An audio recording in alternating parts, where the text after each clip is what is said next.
avec une partie de la gauche qui vous dira, écoutez, votez pour nous. Nous, on n'est pas des salauds contrairement aux autres. Et nous, on ne va pas vous trahir. Et nous, on a une méthode, c'est qu'on va négocier avec le capital pour lui imposer un certain nombre de mesures.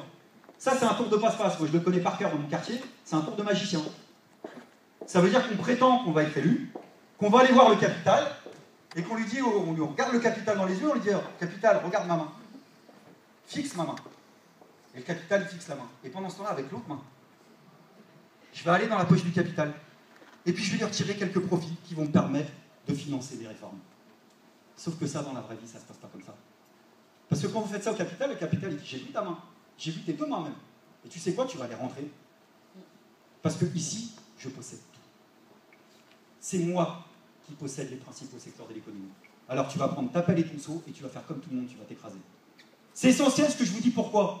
Parce que nous, militants révolutionnaires, on a des gros problèmes politiques. On a beaucoup de choses à inventer, en stratégie, en termes de projets de société. Mais je ne sais pas si c'est une bonne ou une mauvaise nouvelle, mais on n'est pas les seuls. Parce que les réformistes, ils ont un autre problème. C'est qu'on n'est plus à l'époque des 30 glorieuses, quand le capitalisme, globalement, se portait plutôt bien. Pouvait concéder quelques réformes, sous la pression des luttes, sous la pression du rapport de force. Mais il pouvait concéder des espaces de compromis sociaux. Aujourd'hui, le capitalisme, il est en crise. Il est tellement en crise qu'il ne peut plus se permettre de le faire. Et du coup, on a des réformistes qui se disent réformistes comme stratégie. Parce qu'ils ne veulent pas être des révolutionnaires et qui nous pondent un réformisme sans réforme. C'est-à-dire un réformisme sans rien. Ça veut dire qu'aujourd'hui, quand on défend un programme, il faut avoir l'audace de le dire, on va le défendre jusqu'au bout.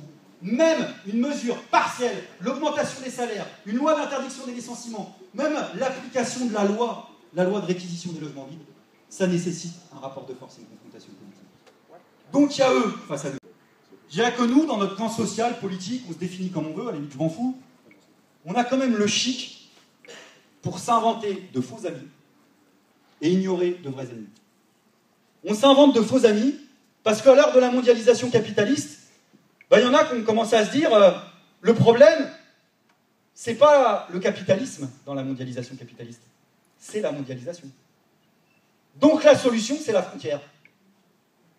Et on n'en finit pas, même à gauche, dans le mouvement ouvrier, dans le mouvement syndical, d'avoir un carnaval patriotique à coup de... Alors, on a le coup des pulls marinières, il y a ceux qui veulent traquer les réminiscences bismarckiennes, en jouant sur la rivalité franco-allemande. Nous, NPA, on vous dit désolé, on est anticapitaliste et internationaliste. Ça veut dire qu'on a plus de points communs. Une société, ce sera mon mot de la fin, qui nous pousse à culpabiliser, à penser qu'on n'est rien, qu'on n'est pas légitime pour parler de nos propres vies. Et donc, pour nous, militer, c'est ça. Militer, c'est apprendre aussi. Je ne vais pas vous raconter des flûtes. Militer, c'est des grands moments de galère aussi. Au NPA, on a donné beaucoup dans les moments de galère. On a décidé d'arrêter un petit peu. Et de prendre aussi ce que le militantisme nous apporte, c'est de la liberté. Parce que quand on milite, je peux vous dire un truc. On se prend des gadins, mais les dirigeants, les possédants, les exploiteurs, quand ils nous parlent, à nous, souvent ils nous regardent un peu différemment. Et pas parce qu'on a un nom, pas parce qu'on est protégé, on ne l'est pas. Et souvent, on ne l'est pas du tout. Mais parce que quand ils s'adressent à nous, ils savent qu'il y a un truc, ils le voient dans notre rétine, il y a un truc auquel ils n'auront pas accès. C'est pas la peine d'essayer avec nous. Ça, c'est une part imprescriptible de liberté. Ça ne sera pas une conclusion parce que de toute façon la discussion, il faudra la poursuivre, mais en espérant quand même que personne ne puisse sortir déprimé d'une réunion comme celle-là. Et nous on le dit d'autant plus que des réunions comme ça, on les fait.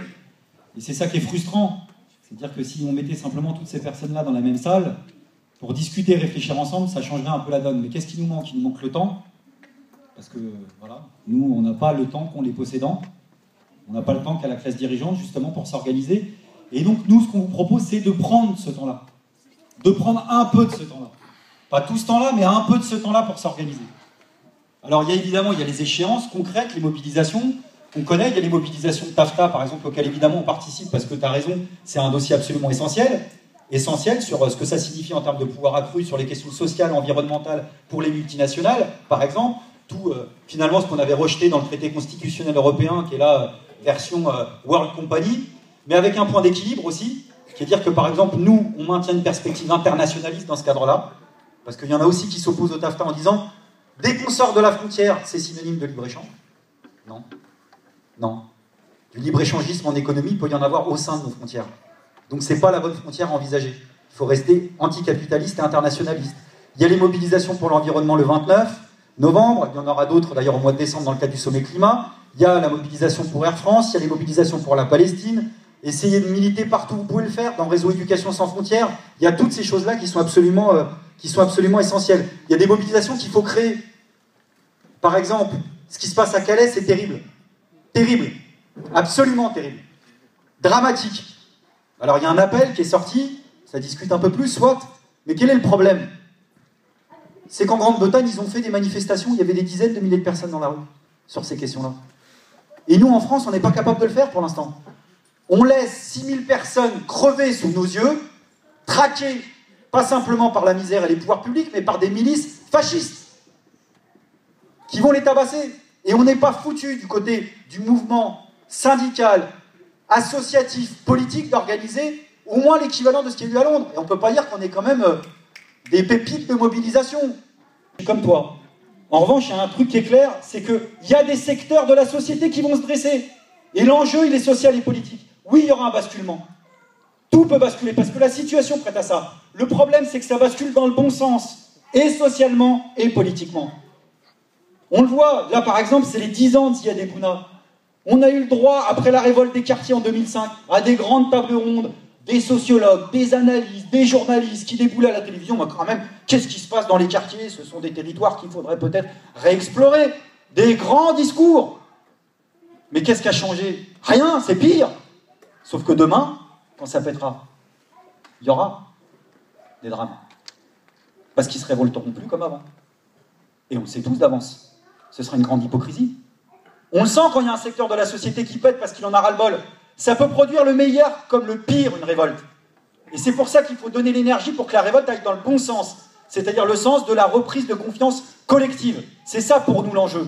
Et tout ce qu'on peut faire ici et maintenant pour préparer ça, parce que ça c'est tout sauf spontané, c'est absolument essentiel. Préparer une révolte, c'est-à-dire assumer, ouais, en effet, une vraie révolte radicale, un vrai mouvement d'ensemble, mais qui donne le sens de la lutte collective, de la reprise de confiance en nous. Parce que ce qui plombe la discussion politique, c'est qu'on n'a plus confiance en nous.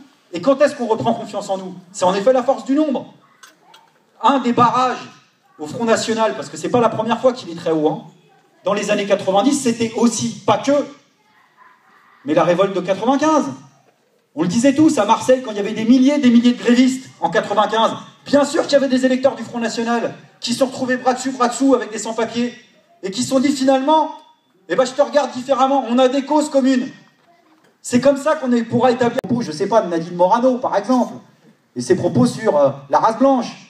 Moi, elle n'a pas tout compris, la pauvre, faut pas lui en vouloir, mais Morano nous en fait quand même en pagaille, quoi. Quand Sarkozy a dit qu'il fallait un programme fiscal qui permette de rapatrier les capitaux et les cerveaux, pour les garder à domicile, elle a pris ça au pied de la lettre. C'est-à-dire qu'elle a pensé qu'il fallait laisser son cerveau à domicile. Et comme elle est souvent dehors, elle nous fait, en gros, une bonne blagounette raciste toutes les semaines. Le problème, c'est la réaction politique face à ça. Parce que les Républicains, ils étaient un peu emmerdés, mais il y a des vraies lignes de fracture politiquement là-dessus. On entend des choses qu'on n'entendait pas avant. Et ça, c'est devant nous.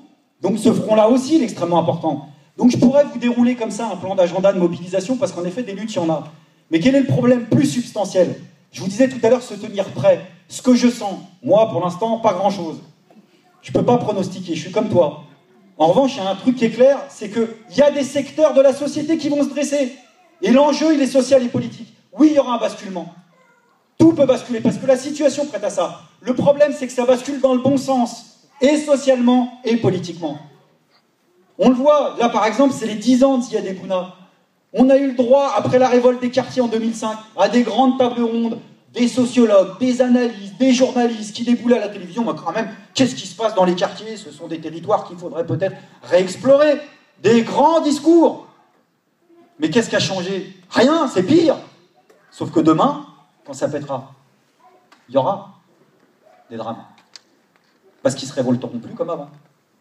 Et on le sait tous d'avance. Ce sera une grande hypocrisie. On le sent quand il y a un secteur de la société qui pète parce qu'il en a ras-le-bol. Ça peut produire le meilleur comme le pire, une révolte. Et c'est pour ça qu'il faut donner l'énergie pour que la révolte aille dans le bon sens. C'est-à-dire le sens de la reprise de confiance collective. C'est ça pour nous l'enjeu. Et tout ce qu'on peut faire ici et maintenant pour préparer ça, parce que ça c'est tout sauf spontané, c'est absolument essentiel. Préparer une révolte, c'est-à-dire assumer, ouais, en effet, une vraie révolte radicale, un vrai mouvement d'ensemble, mais qui donne le sens de la lutte collective, de la reprise de confiance en nous. Parce que ce qui plombe la discussion politique, c'est qu'on n'a plus confiance en nous.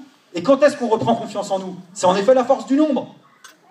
Un des barrages au Front National, parce que c'est pas la première fois qu'il est très haut, hein, dans les années 90, c'était aussi, pas que, mais la révolte de 95. On le disait tous, à Marseille, quand il y avait des milliers de grévistes en 95, bien sûr qu'il y avait des électeurs du Front National qui se sont retrouvés bras dessous avec des sans-papiers et qui se sont dit finalement, eh ben je te regarde différemment, on a des causes communes. C'est comme ça qu'on pourra établir les banlieues. Mon Dieu, on leur donne tout. Il y a des régions où ils votent FN, il n'y a pas un noir, il n'y a pas un arabe. Et on le sait, parce que c'est l'idée, on donne trop aux banlieues. Mais je veux dire, il y a un gros point commun entre les quartiers populaires et les zones rurales. Villiers-le-Bel, par exemple, qui avait pété 2 ans après Clichy-sous-Bois, t'as un hôpital de 700 personnes qui est en train de fermer. Et l'autre, il déboule pour fêter les 10 ans en disant « on va s'intéresser aux quartiers populaires ». Donc le problème, c'est donner du sens à cette révolte-là. Et là, il y a un enjeu social et politique. Alors politiquement, comment? Politiquement, je pense que c'est prendre le problème à l'inverse de ceux qui nous proposent des bidouillages. Donc je te le dis, la réponse à la primaire, déjà c'est compliqué. Parce que dans la primaire, on met tout le monde des verts. C'est ça la proposition, hein, c'est des verts jusqu'à l'extrême gauche, enfin pour ceux qui pensent à l'extrême gauche, mais bon, peu importe. Mais à la fin, moi je sais, il n'y en a qu'un qui cause dans le micro. Et quelle est la question qui sera posée à l'élection présidentielle, comme au régional? Si, alors vous me direz c'est peu probable, mais il ne faut jamais rien exclure. Si le PS revient aux affaires, t'y vas ou t'y vas pas? On ne peut jamais évacuer la question politique. Est-ce qu'on participe au gouvernement? Est-ce qu'on n'y participe pas? Et là, tu as un test grandeur nature, c'est les régionales. Est-ce que oui ou non, on va co-diriger les régions avec ceux qui gouvernent? Cette question, elle est essentielle, on ne pourra jamais y couper.